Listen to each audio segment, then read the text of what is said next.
제가 최근에 우리 성도님들을 이제 신방하는데 또 많은 분들이 또 이제 종종 어떤 분들이 좀 신앙의 회의감에 지금 쌓여 있다, 좀 그렇게 말씀을 이제 나눠주셨어요.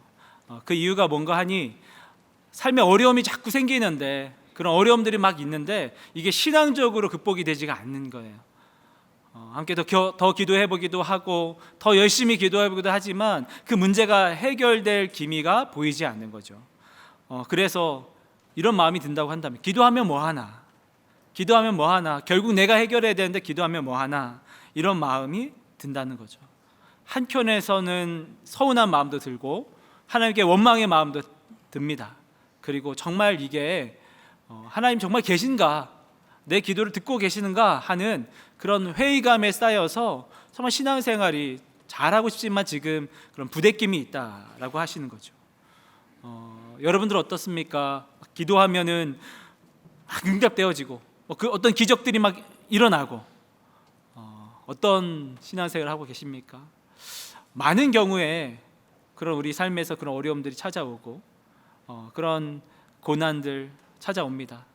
기도하지만 잘 풀리지 않는 그런 어려움을 우리가 모두가 겪게 됩니다.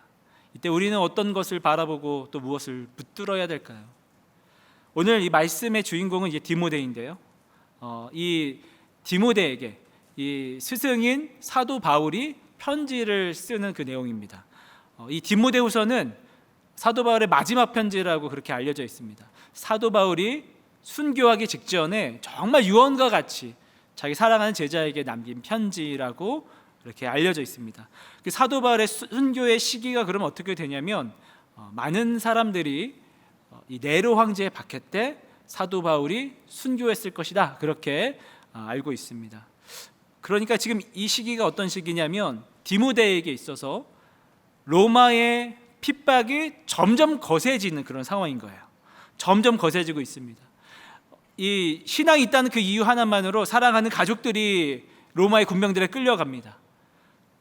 우리 부모님이, 친구가, 나의 자녀가 그렇게 산채로 화형당하는 일이 생깁니다. 사자밥으로 던져집니다. 구경거리가 됩니다. 그런 상황 속에서 지금 디모데가 놓여져 있는 것이죠. 이게 외부적인 위협이라면 이 내부적인 어려움도 생기게 되는데, 우리도 그렇지만 그런 어려움이 생기면 좀 신앙적인 갈등, 또 신앙적인 회의감, 낙심이 찾아옵니다. 당시 사람들도 그랬던 것 같습니다. 복음이 부끄러워지는 거예요. 아니, 그렇게 예수님 잘 믿고 그렇게 사명에 따라 살아가는데 우리 사도 바울 선생은 감옥에 갇혔지 않냐? 그렇게 예수를 잘 믿었는데 로마 군대들에게 끌려가지 않냐? 주변의 사람들이 죽어나가는 거예요. 복음이 부끄러워집니다. 이 복음이 정말 능력이 있는가 질문이 생깁니다. 그래서 신앙을 저버리는 사람들, 교회를 떠나는 사람들이 생깁니다. 교회 지도자들 중에서도 이렇게 떠나는 이들이 생기게 되는 거죠. 디모데에게 이 과제가 주어져 있습니다. 밖으로는 이 로마의 핍박, 이 고난이 찾아오고 안으로는 신앙이 흔들리고 있습니다. 디모데가 잘 꾸려나가야 됩니다. 그런데 그는 연소합니다. 어떻게 그가 이 상황 속에서 정말 하나님의 은혜를 바라보면서 이 어려운 난관을 돌파할 수 있을까요? 오늘 우리에게도 그런 현실의 어려움이 찾아옵니다. 그런 파도처럼 밀려오죠. 그때 우리는 어떻게 그 파도를 넘겨가고 있습니까? 어떤 이들은 말합니다. 그러니까 그럴 때일수록 더 기도해야지, 더 세게 기도해야지. 그렇게 세게 기도하는데 안에 서운한 마음이 이제 생기는 거죠. 기도하긴 하는데, 나도 기도하는데 응답되지 않는 거예요. 그럼 자책을 합니다. 내가 신앙생활 똑바로 못해서 그래. 기도를 더 열심히 하지 않았나 봐. 더 새벽을 깨우고 밤을 새고 금식하면서 기도합니다. 그런데 되지 않습니다. 어떤 이들은 회의감 속에 어차피 하나님 내 기도 들어주지 않아, 나의 방법을 찾아 헤매기도 합니다. 오늘 이 상황 속에 놓여 있습니다. 우리는 어떻게 해야 될까요? 오늘 사도 바울의 권면에 우리의 귀를 기울였으면 좋겠습니다. 오늘 본문 다시 한번 읽어볼까요? 디모데후서 2장 1절 우리 함께 읽겠습니다.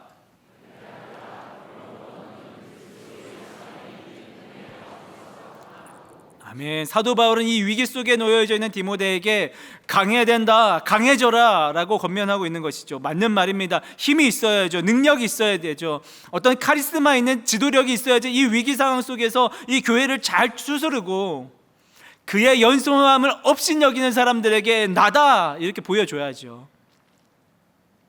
강해지는 것이요. 그런데 이 사도 바울이 말하는 이 강함이란, 강해진다라는 것이 과연 그런 것인가?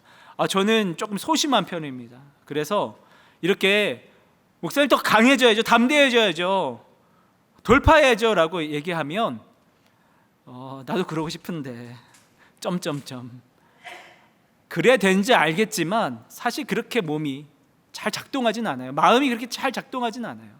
용기가 바로 생기진 않아요. 갑자기 없던 카리스마가 나오진 않습니다.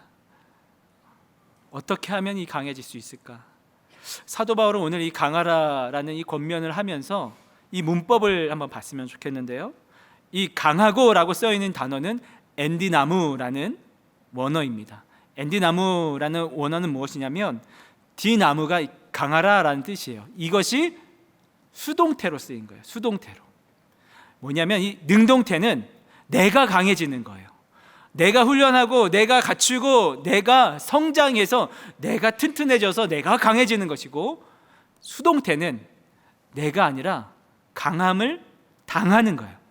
당하는 입장에 놓여져 있는 거예요. 강함을 입는 겁니다. 사도 바울이 지금 디모데에게 권면하는 것은 너 약하니까 얼른 강해져야지, 훈련해야지가 아니라 강함을 당해야 된다, 강함을 입어야 된다, 이렇게 표현하고 있는 거예요.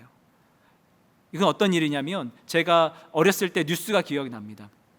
우리나라가 분단 국가다 보니까 가끔씩 이 북한의 이 도발, 이 긴장 상태가 막 뉴스에 보도됩니다. 제가 어렸을 때는 진짜 금방이라도 전쟁이 일어날 것 같았어요. 그래서 막 그런 뉴스가 나오면 슈퍼로 달려갑니다. 라면을 사야 돼요. 라면을 사요. 라면 한 박스씩 이렇게 사야 됩니다. 안 그러셨어요? 근데 전쟁이 일어나지 않고 그 긴장 상태가 조금 지나면 풀어져요. 그러면 이제 정말 행복한 시간이 오는 거예요. 한 달 내내 라면을 먹을 수 있습니다. 얼마나 행복한지 몰라요. 저 그때 잘 몰랐는데 어머니도 행복했을 것 같아요. 밥을 안 차려주고 라면을 끓여주면 되니까. 그러한 긴장 상태, 이 남북의 대치 상황이 놓여 있을 때 미 항공모함이 우리나라 해변 근처 쓱 옵니다. 그러면 우리의 국방력이 쓱 올라가요. 이 항공모함이 뭐 대단하다고 하더라고요. 그게 우리나라 근처, 동맹국 근처에 오는 것으로 우리의 힘이 강해지는 거예요. 내가 강해지는 게 아니라 외부의 요인으로 인하여서 강해지는 거죠. 놀이터에서 싸움이 일어났습니다. 친구랑 다퉜어요. 그러면 어떻게 해야 돼요? 형아 불러와야 돼요. 형아 데려오면 됩니다. 그 짧은 시간에 제가 막 이 격투기를 훈련하고 했습니까? 아니죠. 형아를 데려오면 돼요. 너 형 몇 살이야? 하면 돼요. 그 형의 강함이 내 곁에 머물 때 나도 덩달아서 강해지는 거죠. 이 강하라라는 것이 수동태로 강함을 입는 것이 바로 이러한 상황이라는 거예요. 작년에 담임 목사님께서 이 본문을 다뤄주시면서 이렇게 해석했어요.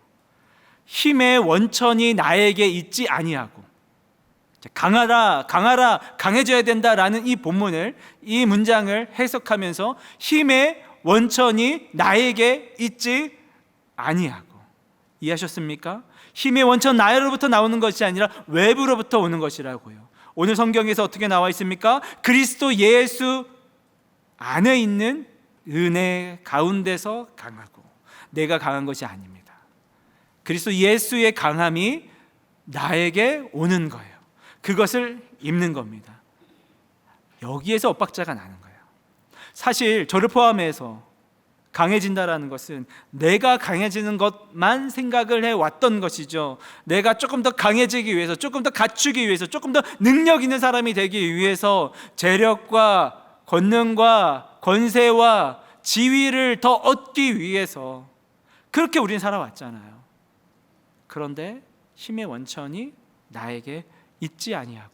이 복잡하고 어려운 세상, 이 거친 세상, 이 악한 세상, 이 정말 믿음 지키며 살아가기 힘든 이 세상에서, 그 문제 속에서 내가 정말 승리하기 위해서, 내가 열심히 강해지기 위해서 갖추는 것이 아니라 예수님의 강함을 입는 것이 비결이라는 거예요. 힘의 원천이 나에게 있지 아니하고.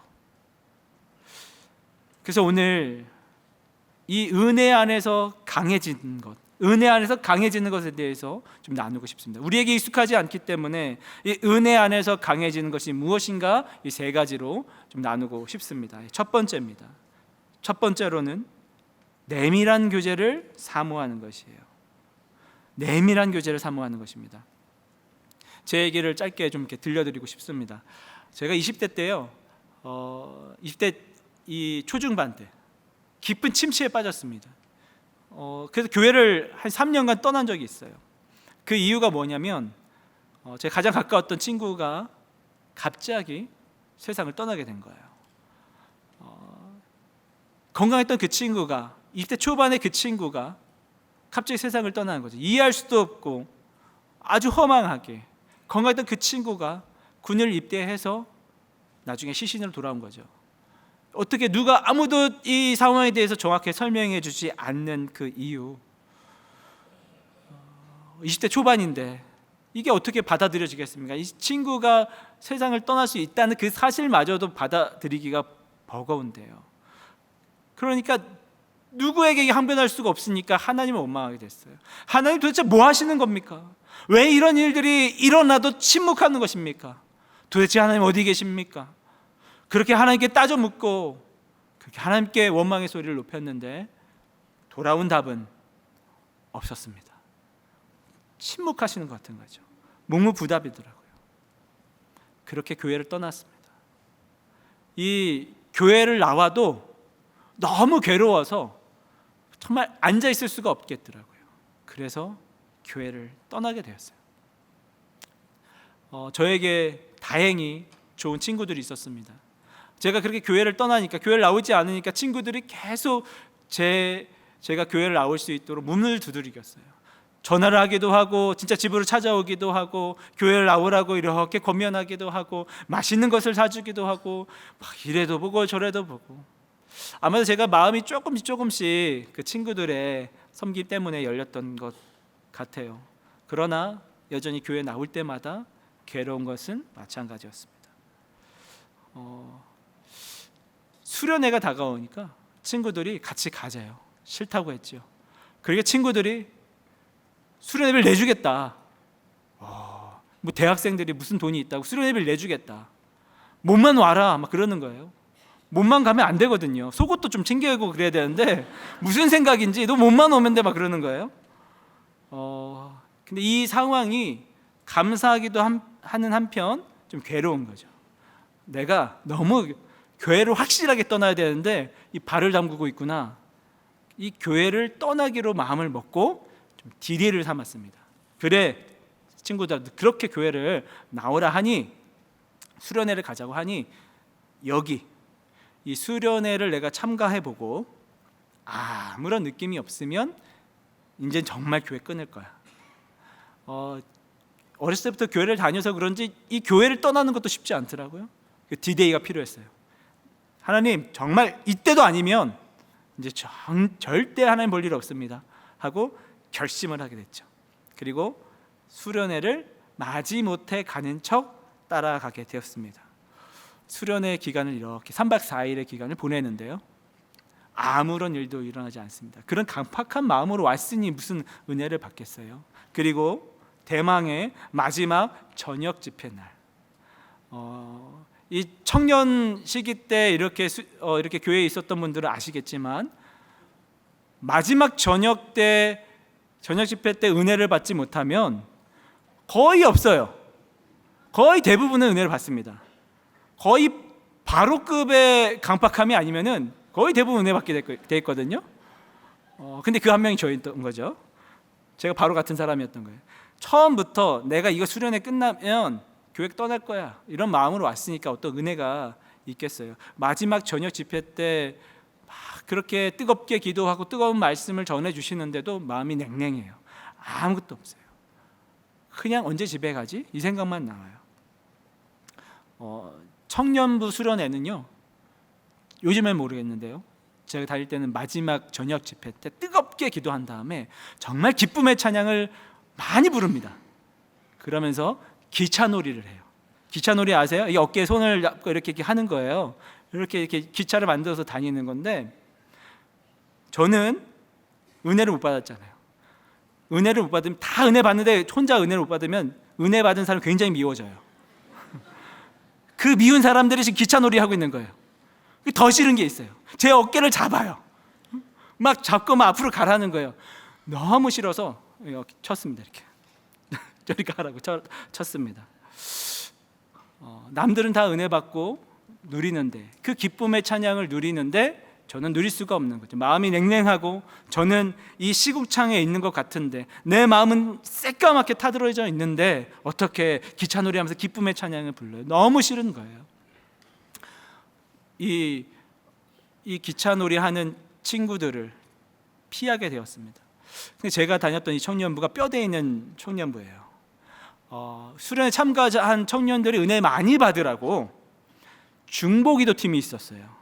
그리고 마지막 저녁 집회는 이 하객진이라는 하나에 삥 둘러서 그 중보기도 팀이 기도를 해요. 저는 그 기차놀이 하는 사람들의 행렬을 피해서 이 강당의 사이드 쪽으로 갔는데 더 무서운 일이 일어나는 거예요. 막 따다다다다다다 막 이렇게 뭐 기도를 하시는 거예요. 우리 누님들이 굉장히 무섭거든요.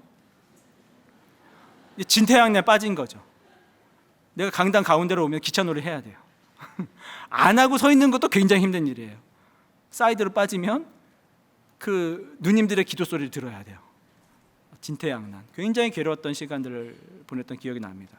그렇게 마지막 저녁 집회가 끝이 났습니다. 수련회는 3박 4일 간다면 마지막 그 날, 복귀하는 날은 그냥 짐 싸고 오는 거예요. 아침 먹고 짐 싸고 오는 거예요. 폐회 예배를 드릴 수도 있지만 짐 싸고 오는 거예요. 일정이 별로 없습니다. 마지막 날 아침, 보통은 그렇게 막 마지막 이렇게 저녁 집회를 길게 하면 다음 날 아침 새벽 기도는 빼줄 법도 한데, 우리 청년부 담당 목사님께서 뼈대에 있는 분이셔서 해야 된다고 제 착실하게 가서 앉았습니다. 아침 경건을 시작합니다.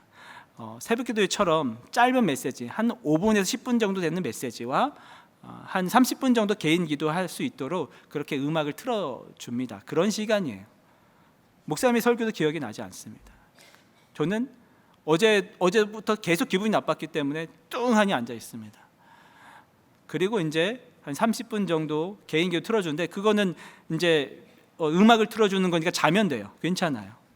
근데 그 목사님께서 설교를 하고 기도를 하라고 말씀하시고 내려가시기 전에 한 말씀을 하셨어요.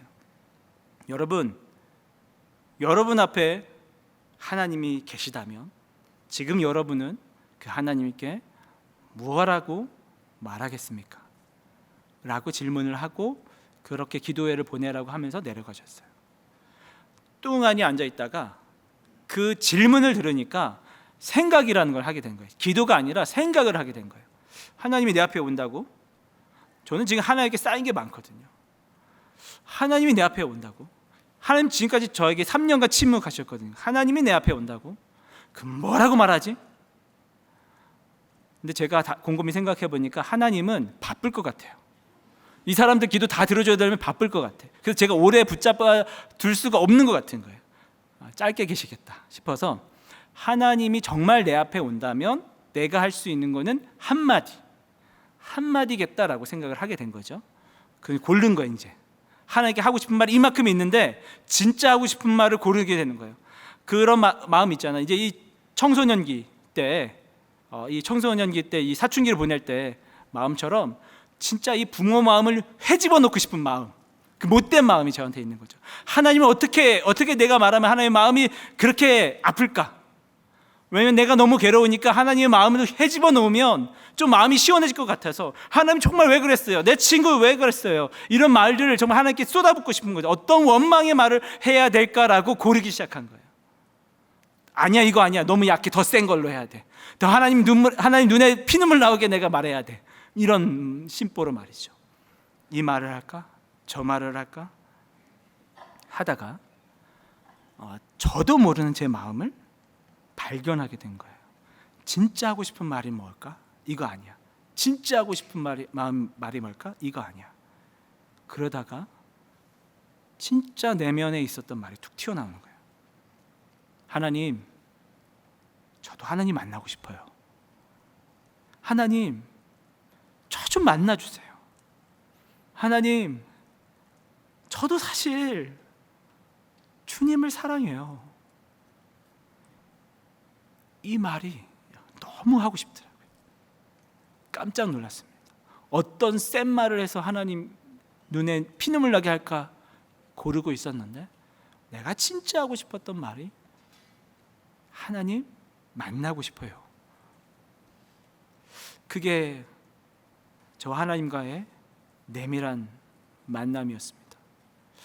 성경을 냉랭했던 기계니까 성경도 잘 안 읽었는데 요한계시록 3장 20절 말씀이 딱 떠오르는 거예요. 내가 문 밖에 서서 두드리노니. 내가 하나님께서 침묵하셨다고 생각하는 그 3년간 하나님께서 문 밖에서 두드리고 계시는 게 그게 눈에 그림처럼 그려지는 거예요. 하나님 도대체 어디 있어요? 라고 내가 원망의 말을 할 때 밖에서 문을 두드리고 계시는 게 느껴지는 거예요.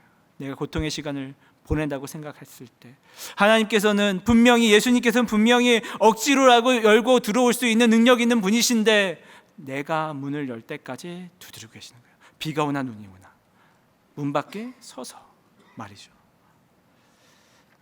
감히 제가 그날 하나님의 마음과 심정이 통했다고 말씀드릴 수 있겠습니다.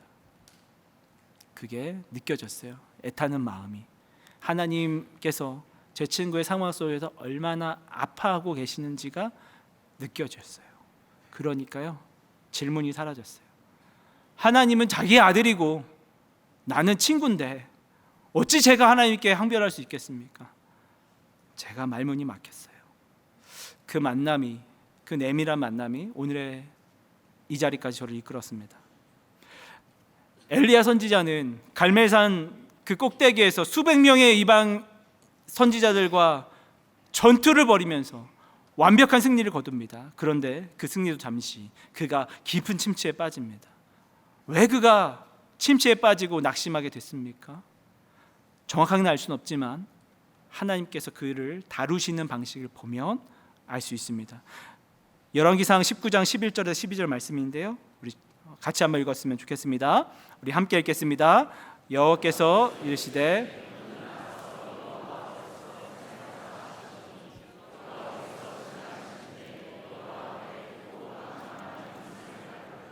바위를 부수나 바람 가운데에 여호와께서 계시지 아니하며 바람 후에 지진이 있으나 지진 가운데에서도 여호와께서 계시지 아니하며 또 지진 후에 불이 있으나 불 가운데에도 여호와께서 계시지 아니하더니 불 후에 세미한 소리가 있는지라. 아멘. 아주 크고 강한 바람이 붑니다. 바위를 쪼갤 만큼의 권능이 행사됩니다. 그곳에 가서 하나님이 계신지 봤는데 없어요. 천지가 진동하는 그 지진이 일어납니다. 그곳에 갔더니 하나님이 계시지 않아요. 모든 것을 집어삼킬 만한 불이 임합니다. 여기에는 하나님이 계시겠지? 아니에요. 엘리야 선지자가 하나님을 만난 곳은 세미한 소리로 만났어요. 내밀한 교제는 이런 겁니다. 부부가 침실에서 나누는 친밀한 대화입니다. 어떤 누구도 그 관계에 침범할 수 없는 아주 깊은 친밀감을 누리는 관계, 그 대화입니다. 그게 내밀한 교제예요.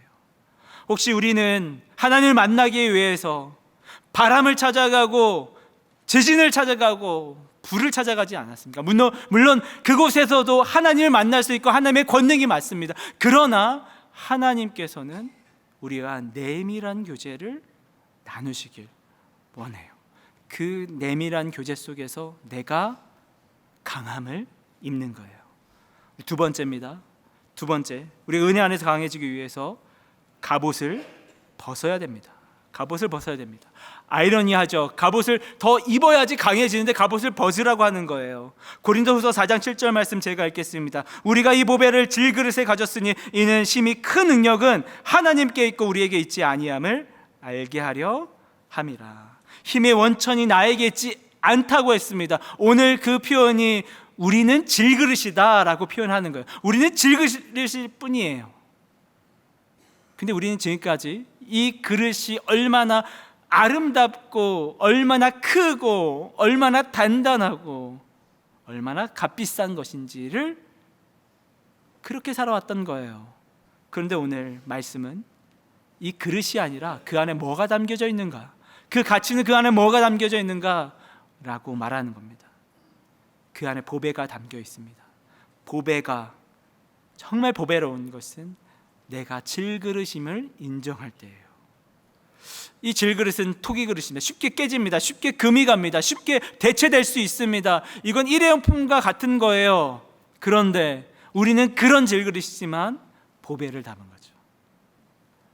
예수의 은혜로 우리가 덧입기 위해서는 우리를 감싸고 있는 이 갑옷을 벗는 것, 우리가 질그릇임을 인정하는 것, 그것이 일어나야 됩니다. 이거는 공동체 안에서 일어난 일입니다. 한 남자 성도님을 신방했습니다. 그분 신방했는데 그분이 다락방 자랑을 너무 하는 거예요. 너무 좋대요. 다락방이 배가 아프게 너무 그렇게 자랑을 하시는 거예요. 그래서 물었죠. 언제부터 이 다락방 하셨어요? 했더니 2년 전이래요. 2년 전에 담임 목사님께서 다락방 하라 그렇게 얘기하시니까 너무 듣다가 담임 목사님이 저렇게 말씀하시는데 순종해야지 하는 마음으로 다락방을 신청했대요. 다락방을 신청한 게 순종입니다 라고, 뭐 몇 번 나가겠다라고 생각 안 하고, 뭐 한 번, 두 번, 나 바쁘니까 뭐 몇 번 나가다가 말겠지, 일단은 신청했으니까 순종한 거야, 그런 마음으로 신청하신 거죠. 그런데 그렇게 한 번 나가고서 쭉 나가게 되셨다는 거예요. 매주 나가고 있다는 거예요. 왜 매주 나가세요? 뭐가 그렇게 좋으세요? 라고 물어봤더니 다락방이 너무 진솔하다는 거예요. 처음에는 이 사람들이 이런 얘기까지 하다니 깜짝 놀라셨대요. 그런데 그래서 첫날에는 그냥 이렇게 지켜만 봤대요. 듣고만 왔대요. 어떻게 이런 얘기를 할 수가 있지? 그래서 제가 물었죠. 언제부터 그럼 집사님도 그렇게 속 얘기를 마음껏 하셨어요? 그랬더니 잘 모르겠대요. 잘 모르겠는데 그냥 그 분위기 속에서 저도 모르게 마음을 다 오픈하고 있더라고요. 그렇게 말씀하시더라고요. 그래서 다락방을 너무 기다려져요. 갑옷을 벗는 거죠. 사실 남자 성도님들에게 이게 제일 힘듭니다. 다락방 안 가는 이유가 혹 이걸지도 모르겠어요.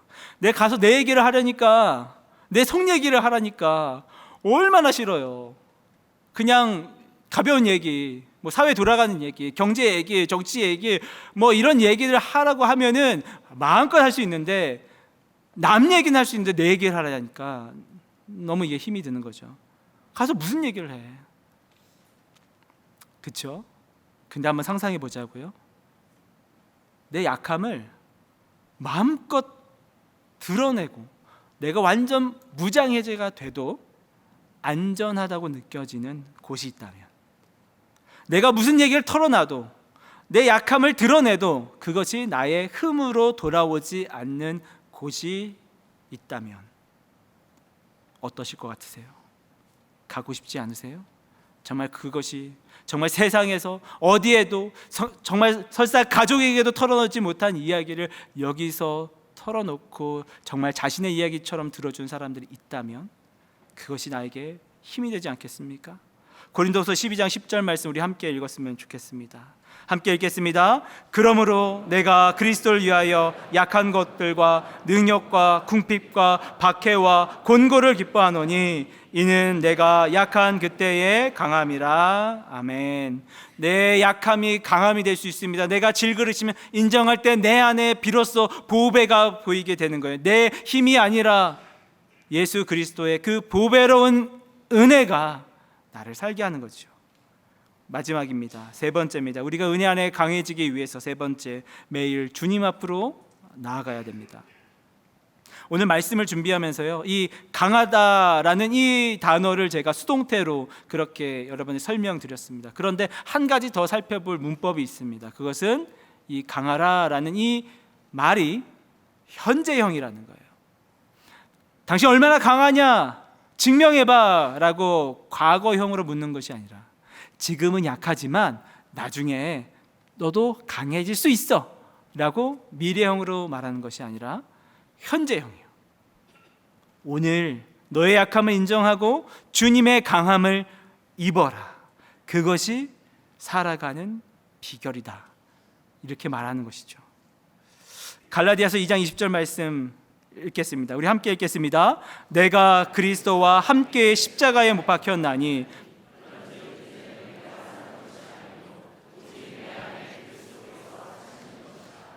이제 내가 육체 가운데 사는 것은 나를 사랑하사 나를 위하여 자기 자신을 버리신 하나님의 아들을 믿는 믿음 안에서 사는 것이라. 아멘. 제가 20대 때 제 이야기를 들려드렸습니다. 그때 그 만남 이후로 저는 얼마나 바뀌었을까요? 바뀌지 않았어요. 똑같아요. 매일같이 넘어집니다. 그래서 매일같이 주님 앞에 나아가는 것이 필요합니다. 그 예수 그리스도 은혜 안에서 강함을 한 번 입었다고 그치는 것이 아니라 오늘도 정직하게 내 약함을 고백하며 오늘도 그 은혜를 입는 것, 그것이 필요한 것이죠. 제가 오늘 이 설교를 처음 이렇게 전달받았을 때가 기억이 납니다. 그날은 제가 다른 사역을 위해서 답사를 가는 날이었어요. 제가 교회를 굉장히 좋아하는데 교회를 벗어나서 답사를 한다니까 기분이 좀 좋더라고요. 기분 좋게 그 길을 떠났는데 그 휴게소에서 호두 과자를 먹고 있는데 전화를 받은 거예요.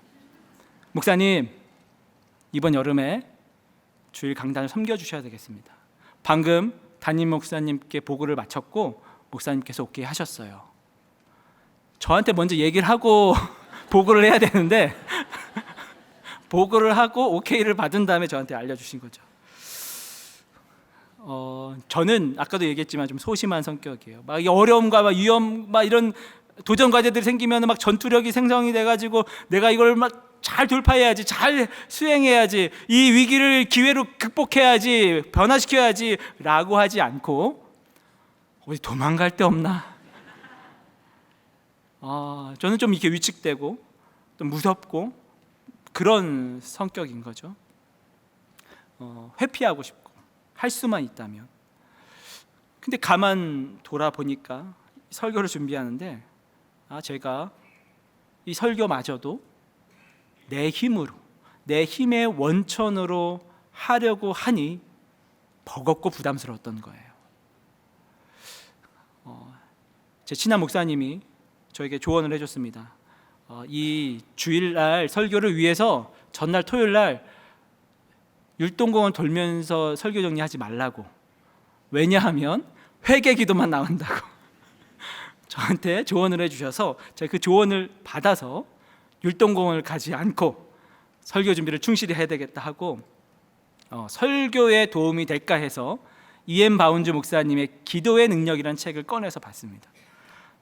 제가 간과한 게 하나 있어요. 뭐냐면 이 기도의 능력이라는 책이 처음에 이렇게 번역돼서 소개될 때는 설교자와 기도라는 제목이었거든요. 설교자에 대한 내용이 꽤 많습니다. 그 책의 한 대목, 설교의 능력은 설교문이 아니라 설교자 그 자신에게 나온다. 그래서 설교는 기도하는 설교자의 마음에서 나오는 것이다. 사람은 방법을 찾지만 하나님은 기도하는 사람을 찾는다. 회개 기도하지 말아야지 했는데 책을 보면서 어찌나 회개 기도가 되는지, 이 하나님의 일도 하나님의 사역마저도 내 인간적인 욕심과 마음과 내 힘의 원천으로 감당하려고 했던, 여전히 넘어지고 부족하고 그렇게 내 힘으로 하다가 제풀에 꺾이는 모습을 제 자신을 또 보게 된 것이죠. 이제 내가 사는 것은 내가 아니라 나를 사랑하사 나를 위하여 자기 자신을 버리신 하나님의 아들을 믿는 그 믿음으로 사는 것이라. 정말 그 확신과 그 은혜로 주님 앞에 서고 그 능력을 구했어야 되는데도 말이죠. 오늘 우리 삶에 찾아오는 그 어려움 무엇이 있습니까? 매일매일 주님 앞에 나아가서 오늘 그 능력을 입어야 됩니다. 말씀 정리하겠습니다. 우리는 이 집 나간 탕자와 같습니다. 아버지의 재산을 물려받으면, 좀 빨리 받으면, 그 어마어마한 재산이 나에게 생기면 뭐든지 다 할 수 있는 것 같은 거예요. 그래서 세상에서 나가서 떳떳하고 당당하게 친구들을 부리면서 그렇게 승리했다라고 착각하며 살아갑니다. 그런데 그 방법이 오래가지 않습니다. 금방 무너집니다. 금방 빈털터리가 됩니다. 금방 무너져서 낙심하고 비참한 인생이 됩니다. 그게 우린 거죠. 그거 알면서도 끊임없이 그 방법을 찾습니다. 그러다가 아버지께로 돌아갑니다. 아버지, 저를 아들로 여기지 마시고 총으로 써 주십시오. 근데 그때 그 아버지가 찾아와서 옷을 입혀줍니다. 손가락에 가락지를 끼워줍니다. 그리고 자격이 없는데 잔치자리로 데려갑니다. 그 아버지의 사랑과 은혜 속에서 나라는 사람이 강해질 수 있는 것이죠. 오늘 예수 그리스도 그 은혜로 말미암는 그 강함, 그 은혜가 오늘 우리의 삶에 덧입혀지는 시간이 되길 주님의 이름으로 축원합니다. 우리 함께 찬양했으면 좋겠습니다. 우리의 연약함을 인정하고 고백하며 하나님의 완전하심을 바라보길 원합니다. 이 고백으로 나가겠습니다. 주여, 우린 연약합니다. 주여, 우린 연약합니다. 우린 오늘은 힘겨워 합니다. 주뜻 이루며 살기엔 부족합니다. 주뜻 이루며 살기에 부족합니다. 우린 연약합니다. 우린 연약합니다. 주여, 우린 넘어집니다. 주여, 우린 넘어집니다. 오늘 하루 또 실수합니다. 오늘 하루 또 실수합니다. 주의 긍휼을 구하는 죄인입니다. 주의 긍휼을 구하는 죄인입니다. 우리 주만 바라보는 한없는 주님의 은혜, 한없는 주님의 은혜, 온 세상 위에 넘칩니다. 가릴 수 없는 주 영광, 온 땅 위에 충만합니다. 주님만이 길이오니 우린 그 길 따라갑니다. 우린 그 길 따라갑니다.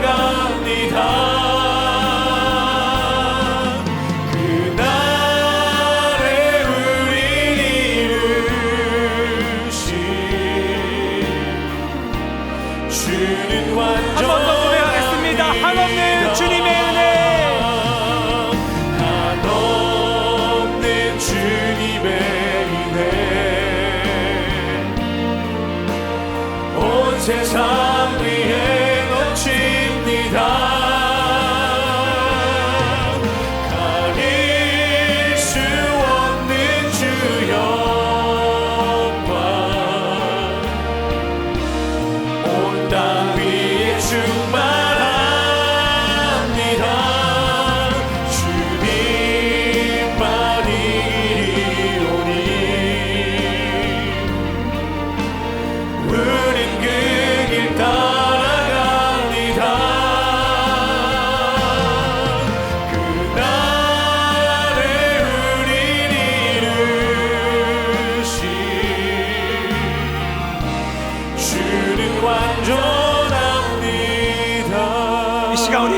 원합니다.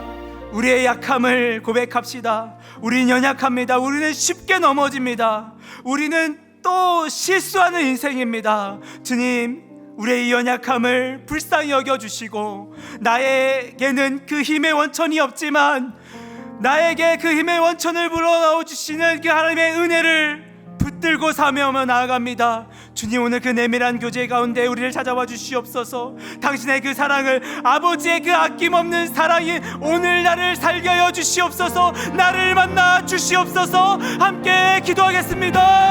하늘을 살아계신 주님, 우리의 연약함과 아버지 우리의 모든 무너지는 우리의 모든 실수들을 고백하며 나아갑니다. 이 실수밖에 없는 우리의 삶 가운데 우리의 힘의 원천 되시는 우리 주 하나님, 나의 예수 그리스도의 그 크신 내만을 간구하며 의지하며 붙들며 나아가시는 우리 모두가 될 수 있도록 인도하여 주시옵소서.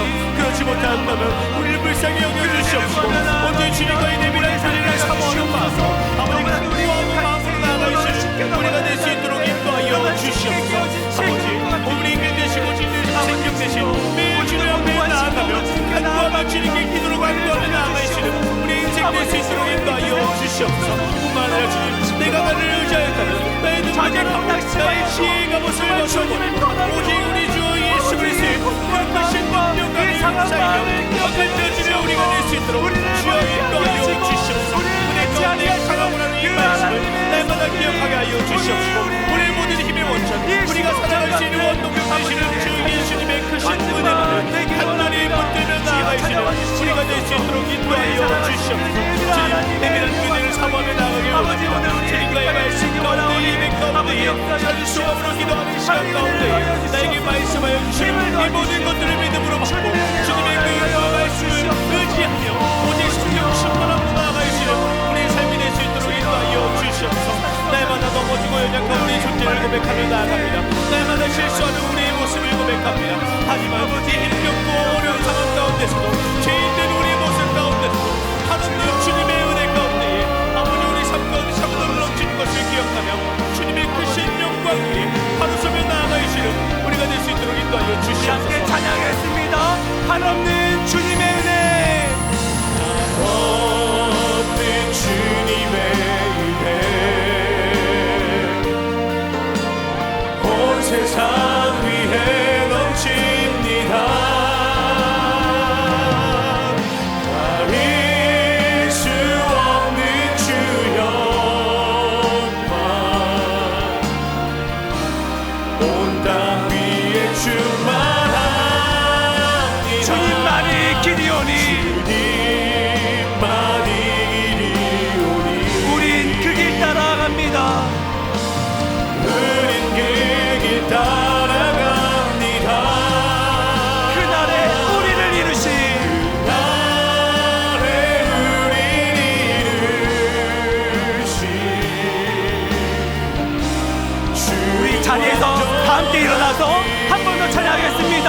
한없는 주님의 은혜, 없는 주님의 은혜 온 세상 위에 넘칩니다. 가릴 수 없는 주 영광 온 땅 위에 충만합니다. 주님만 이기리오니 우린 그 길 따라갑니다. 그날에 우린 이루신 주는 완전한 오직 주만이 나의 반석, 주만이 나의 반석, 나의 구원이시니 오직 주만이 나의 산소, 주만이 나의 산성, 내가 요동치 아니 오직 주만이 나의 반석,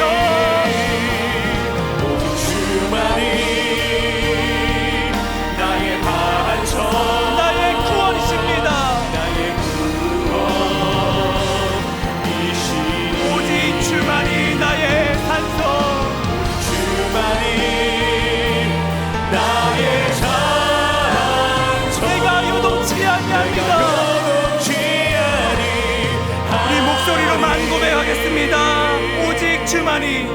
오직 주만이